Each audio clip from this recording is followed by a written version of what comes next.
Iran സംഭവം അതിൻ്റെ IRGC Islamic revolution guard security guards അവരുടെ ഏറ്റവും മോശമായ, കാരണം ഏറ്റവും ഭീകര സംഘടനയാണ് ഇസ്ലാമിക് ഗാർഡ്സ് എന്ന് പറയുന്ന ഇറാന്റെ സുപ്രീം ലീഡറിന്റെ അണ്ടറിലുള്ള ഫോഴ്സ്. അവരുടെ ഏറ്റവും ക്രൂരമായ ഫോഴ്സാണ്. അപ്പം അതിൻ്റെ ക്രൂരത കാണിക്കാൻ തുടങ്ങി. ഏകദേശം കൺഫേംഡ് റിപ്പോർട്ട്സ് 500-ലധികം പേര് കൊല്ലപ്പെട്ടു എന്നാണ്. അൺകൺഫേംഡ് റിപ്പോർട്ട്സ് എന്ന് പറയുന്നത് 3000-ലധികം. അതിൻ്റെ വീഡിയോകളൊക്കെ, കൺഫേംഡ് വീഡിയോസൊക്കെ സോഷ്യൽ മീഡിയയിൽ വരുന്നുണ്ട്. പല ഇന്റർനാഷണൽ ജേർണൽസും അത് ഉപയോഗിക്കാൻ തുടങ്ങിയിട്ടുണ്ട്. ഈ കാര്യത്തിലോട്ട് കിടക്കാം. എന്തുകൊണ്ടാണ് ട്രംപ് അഡ്മിനിസ്ട്രേഷൻ ഇരിക്കുന്ന സമയത്ത് ഇതേപോലെയുള്ളൊരു പ്രക്ഷോഭം വന്നു കഴിഞ്ഞപ്പോൾ അമേരിക്ക പിന്തുണച്ചത്? ഞാൻ നേരത്തെ 1-2 വീഡിയോയിൽ ഞാൻ സൂചിപ്പിച്ചു. അതിലേറ്റവും പ്രധാനപ്പെട്ട ഒരു സംഭവം നമ്മൾ മനസ്സിലാക്കണം. അമേരിക്ക ഒരു ലോക പോലീസ് തന്നെയാണ്, സംശയമില്ലാത്ത കാര്യമാണ്. അതുകൊണ്ടാണ് എല്ലാ രാജ്യങ്ങളും അമേരിക്കയുടെ കാലെ പിടിക്കാൻ പോകുന്നത്. അത് ചെയ്യണം, ഇത് ചെയ്യണം, ഈ പ്രശ്നം, ആ പ്രശ്നം. അമേരിക്കൻ പ്രസിഡന്റ് ജിമ്മി കാർട്ടർ ഇരുന്ന സമയത്ത് ഇറാനിൽ അമേരിക്കൻ എംബസി ഇവർ തട്ടിയെടുത്തു. അവിടുത്തെ അന്ന് പ്രക്ഷോഭകാരികൾ. കാർട്ടറിനൊന്നും ചെയ്യാൻ പറ്റിയില്ല. അതിനുശേഷം അവിടെ പ്രശ്നങ്ങൾ, അവിടെ ഇവിടെ ചെറിയ പ്രശ്നങ്ങളേ ഉള്ളൂ. അപ്പൊ അന്ന് പറയുന്ന death of America, death of Israel ആയിരുന്നു. മനസ്സിലാക്കുക. അതിനുശേഷം ഒബാമ വന്നു, ഇറാൻ അനുകൂലമായ ഡിപ്ലോമാറ്റിക് സമീപനം എടുത്തു, അവർ സൈൻ ചെയ്തു. അതിനുശേഷം നിങ്ങൾ ശ്രദ്ധിക്കുക, ട്രംപ് ആദ്യം വരുന്നു, ഒബാമയുടെ കരാറ് അദ്ദേഹം ഡിമോളിഷ് ചെയ്യുന്നു. പ്രത്യേക കരാറ് വേണമെന്ന് പറഞ്ഞ് ന്യൂക്ലിയറുമായിട്ട് യാതൊരു കോംപ്രമൈസും പാടില്ല എന്ന് പറയുന്നു. കാരണം അവിടെയുള്ള സൗദി ആണെങ്കിലും സുന്നി രാജ്യങ്ങൾക്കെല്ലാം ഇത് വലിയ ത്രട്ടാണ് ഇറാൻ എന്ന് പറയുന്ന രാജ്യം. അവർ പറഞ്ഞു ആ രീതിയിൽ പോകാൻ പറ്റില്ല. കാരണം ട്രംപിന് എപ്പോഴും സുന്നി രാജ്യങ്ങളുമായിട്ട്, ഇസ്ലാമിക സൗദി അറേബ്യ, UAE, മറ്റുള്ള രാജ്യങ്ങളുമായിട്ട് അദ്ദേഹത്തിൻ്റെ പേഴ്സണൽ റിലേഷൻഷിപ്പ് ഉണ്ടാക്കി വെച്ചിട്ടുണ്ട്. ഡെമോക്രാറ്റ്സിനെ പോലെയല്ല. അപ്പോൾ ട്രംപ് ഇരുന്ന സമയത്താണ് ആദ്യമായിട്ട് നമ്മൾ നോക്കുവാണെങ്കിൽ കഴിഞ്ഞ 40 വർഷത്തിനുള്ളിൽ ഒരു നിലപാടെടുക്കുന്നത്. ഇസ്ലാമിക റിജീം, അതായത് ആ ഭരണകൂടം മാറണം, അവർ പ്രൊട്ടസ്റ്റേഴ്സിനെ വെടിവെക്കുന്ന പറ്റില്ല, അമേരിക്ക ഇടപെടും. ആദ്യം അത് അമേരിക്ക പറഞ്ഞു. ഇപ്പൊ സ്റ്റാമർ പറഞ്ഞു, ഇംഗ്ലണ്ട് പ്രൈം മിനിസ്റ്റർ പറയുന്നു, അവരും ഈ പറയുന്ന റിജീമിനെതിരെ പോരാടാൻ തയ്യാറാണ്. കാരണം അവിടെയും ജനങ്ങൾ അല്ലെങ്കിൽ ഇറാനിയൻസ് ഉണ്ട് അവിടെ. ലോകത്ത് പല രാജ്യങ്ങളും ഇറാന്, അതായത് ഇറാനിലെ ഭരണകൂടത്തിന് എതിരായിട്ട്, ഇൻക്ലൂഡിങ് കാനഡ, ഇഷ്ടംപോലെ ഇറാനിയൻസ് ഉണ്ട്. ഫ്രാൻസിൽ, ജർമ്മനിയിൽ, മറ്റുള്ള പല രാജ്യങ്ങളിലും ഇറാനിയൻസ് തെരുവിലിറങ്ങി. കാരണം ഈ റെജീം എന്ന് പറയുന്നത് ഏറ്റവും ക്രൂരമായ റെജീമാണ്. പക്ഷെ ഏറ്റവും വലിയ തമാശ എന്ന് പറഞ്ഞാൽ ഗാസയെ സപ്പോർട്ട് ചെയ്ത് പല ആൾക്കാരുമുണ്ട്.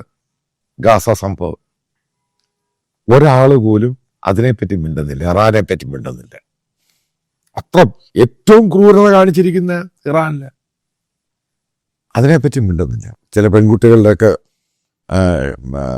തലയ്ക്ക് പുറകിൽ, അതായത് അടുത്ത് ഷൂട്ട് ചെയ്യുക, കൊല്ലുക, അതിനെപ്പറ്റി ആരും മിണ്ടുന്നില്ല. അതാണ് തമാശ എന്ന് പറയുന്നത്. എന്തുകൊണ്ടാണ് അറബ് രാജ്യങ്ങൾ വളരെ സൈലന്റ് ആയത് ഇറാൻ വിഷയത്തിൽ? ആ രാജ്യങ്ങൾക്കെതിരെ വാറ് ചെയ്യാനും യുദ്ധം ചെയ്യുവാനും വെപ്പൺസും പ്രോക്സീസിനെ തയ്യാറാക്കിയത് ഇറാനിയൻ ഭരണകൂടമാണ്. ഷിയ സുന്നി ഇഷി. അങ്ങനെ ഉണ്ടായി വന്നതാണ് ഈ പറയുന്ന യമനിലെ ഹൂത്തികൾ. നിങ്ങൾക്കറിയാം, സൗദി അറേബ്യ എൻഗേജ്ഡ് ആയിപ്പോയി, UAE എൻഗേജ്ഡ് ആയിപ്പോയി. എത്രയോ പേര് കൊല്ലപ്പെട്ടു. രണ്ട് കൂട്ടരെ പട്ടാളം അവിടെ പോയി, ഫെയിലിയറായിട്ട് തിരിച്ചു വന്നു. കാരണം ഇറാന്റെ അങ്ങനൊരു റെജീമാണ് സംഭവം. എന്തുകൊണ്ടാണ് ഇറാൻ ഈ പ്രതിഷേധത്തെ അടിച്ചൊതുക്കാൻ രണ്ടും കൽപ്പിച്ച് മുന്നിൽ നിൽക്കുന്നതിന്റെ കാര്യം എന്താ? ഇതൊരു ചോദ്യമാണ്. എന്തുകൊണ്ടാണ്? കാരണം ഇറാനിലെ ഭരണകൂടം പോവുകയാണെങ്കിൽ, അവിടെ പുതിയൊരു ഭരണകൂടം, പുതിയ രീതിയിലുള്ള ജനാധിപത്യ വ്യവസ്ഥിതിയിൽ സംഭവങ്ങൾ വരികയാണെങ്കിൽ പഴയ റസ പല്ലവി ആ രീതിയിലായിരിക്കേയില്ല. എന്നേക്കുമായിട്ട് ഷിയ ഇസ്ലാമിക് സാധനങ്ങൾ പോകും. നിങ്ങൾക്കറിയാം, അറേബ്യൻ രാജ്യങ്ങളിലും പ്രത്യേകിച്ച് സൗദിയിലാണെങ്കിലും UAE-യിലാണെങ്കിലും അവർ മോഡറേറ്റ് രീതിയിൽ പോവാണ്. വരാനുള്ള ചില വർഷങ്ങൾ കഴിയുമ്പോൾ ഈ ഹാർഡ് കോർ ആയിട്ടുള്ള ഇസ്ലാം എന്ന് പറയുന്ന സാധനം ഇല്ലാതാകും. വഹാബികളും സലഫികളും അതേപോലെ തന്നെ അതിനെ പിന്തുണയ്ക്കുന്ന ഭരണകൂടങ്ങൾ അതെല്ലാം ചരിത്രപരമായിട്ട് ഇല്ലാതായി പോകും. ഗ്ലോബലായിട്ടുണ്ടായ മാറ്റങ്ങൾ തന്നെയാണ് ഈ സംഭവം. അതിൻ്റെ കാര്യം എന്താ? പല യൂറോപ്യൻ രാജ്യങ്ങളും ക്രിസ്ത്യൻ രാജ്യങ്ങളായിരുന്നു, അതിനകത്ത് പലതും മാറി. UK മാറിയില്ല, മാറിക്കൊണ്ടിരിക്കുന്നു. ജർമ്മനി മാറി, ജർമ്മനിയിലും മാറ്റമുണ്ട്. ക്രിസ്ത്യൻ ബിലീഫ്സിൽ നിന്ന് മാറി വേറെ മറ്റുള്ള പല ബിലീഫ്സിലോട്ട് പോകുന്നു. ഇന്ത്യയിൽ മാറ്റമില്ല, ഉറപ്പായിട്ടുമുണ്ട്. ആ മാറ്റത്തിനെതിരെയാണ് ഈ സംഘപരിവാർ പ്രശ്നം ഉണ്ടാക്കുന്നത്. ഇതൊരു ഗ്ലോബൽ മാറ്റമാണ് നടക്കുന്നത്, ഇറാനിൽ നടക്കുന്നത്. അതിൻ്റെ ഭാഗമാണ് ഇറാനിൽ ഓരോ പ്രതിഷേധവും സംഭവങ്ങളും മറ്റുള്ള രാജ്യങ്ങളുടെ സപ്പോർട്ടും ഒക്കെ നടക്കുന്നത്. എന്തുകൊണ്ടാണ് ഇറാനിയൻ ഭരണകൂടത്തിന് ആരും സപ്പോർട്ട് ചെയ്യാത്തത്? അവര് ഇറാനിയൻ ഭരണകൂടം സപ്പോർട്ട് ചെയ്ത് ലോകത്തെ എത്ര രാജ്യങ്ങളിൽ ബോംബ് ബ്ലാസ്റ്റുകളും പരിപാടികളും ഇന്ത്യയിലുണ്ടായില്ലേ? ഇന്ത്യ ജൂയിഷ് എംബസിക്കെതിരെ ഉണ്ടായി. ഓസ്ട്രേലിയ ഉണ്ടായി. അവിടെ സിനഗോഗ് കത്തിക്കുന്നു, അത് ചെയ്യുന്നു, ഇത് ചെയ്യുന്നു. അമേരിക്കയിലുണ്ടായില്ലേ? ഉണ്ടായി. ലോകത്ത് പല രാജ്യങ്ങളിലും ഉണ്ടായി. സത്യമല്ലേ? ആണ്. അതായത് ഒരു രാജ്യം സ്പോൺസർ ചെയ്യുന്ന ടെററിസം എന്ന് പറയുന്നത് ഒരു സമയത്ത് അൽ-ഖൈദ, അവർ പിന്നിൽ ആൾക്കാരുണ്ടായിരുന്നു, പിന്നെ IS. അത് രണ്ടും ഇല്ലാതായി ഇറാന്റെ സംഭവം കയറി വന്നു. അതിനെതിരെയാണ് ട്രംപ് അഡ്മിനിസ്ട്രേഷനും ലോകത്തെ യൂറോപ്യൻ രാജ്യങ്ങളും പ്രത്യേകിച്ച് അറബ് രാജ്യങ്ങളും ഒരുമിച്ച് നിൽക്കുന്നത്. ട്രംപിന് മറ്റുള്ള രാജ്യങ്ങളുമായിട്ട് സഹകരിച്ച് ഇറാനെതിരെ ഫൈറ്റ് ചെയ്യണം. അതാണ് ട്രംപിൻ്റെ ഇഷ്ടം. അതുകൊണ്ടാണ് വെയിറ്റ് ചെയ്യുന്നത്. അത് സൈബർ വാർ, ഇത് ഗ്ലോബലായിട്ട് ഇറാനെതിരെ പ്രതിഷേധം ഉയരുക, എന്നിട്ട് ഇടപെടാം. മനസ്സിലാക്കുക, ഇസ്രായേൽ ഭയങ്കരമായിട്ട് അലേർട്ടാണ്. അവർക്കറിയാം, അമേരിക്ക കൊണ്ട് അവിടെ ബോംബിട്ട് കഴിയുവാണ്, അറ്റാക്ക് ചെയ്യുവാണെങ്കിലും ഇവർ തിരിച്ച് അറ്റാക്ക് ചെയ്യാൻ പോകുന്ന ഇസ്രായേലിലായിരിക്കും. അപ്പോൾ ഇസ്രായേൽ കരുതിയിരിക്കും, അവർ ഏതെങ്കിലും രീതിയിൽ ഇസ്രായേലിനെ അറ്റാക്ക് ചെയ്യുകയാണെങ്കിൽ ഇസ്രായേൽ നേരിട്ട് ഇടപെടും. ഇതാണ് സംഭവം ഉണ്ടാകാൻ പോകുന്നത്. പിന്നെ അതിൻ്റെ ഗ്ലോബൽ ജിയോ പൊളിറ്റിക്സും എനർജിയുടെ ജിയോ എക്കണോമിക്സ്, അത് രണ്ടാമത്തെ കാര്യം. ഉറപ്പായിട്ടും അതിൻ്റെയും കൂടെ ഒരു ഡോമിനൻസ് പവർ എന്ന് പറയുന്ന അമേരിക്കയുടെ കയ്യിലോട്ട് പോവുകയാണ്. വീണ്ടും ഞാൻ പറയാം, ഇതെല്ലാം ഇതിൻ്റെ ബെനിഫിറ്റ് ഏറ്റവും കൂടുതൽ കിട്ടാൻ പോകുന്നത് ഇസ്രായേലിനായിരിക്കും. ഇസ്രായേൽ ഡോമിനൻറ്റ് പവർഫുൾ മിലിറ്ററി പവറായിട്ട് വെസ്റ്റ് ഏഷ്യയിൽ മാറും. അതിനെപ്പറ്റി ഞാൻ വേറെ വീഡിയോ ചെയ്യാം.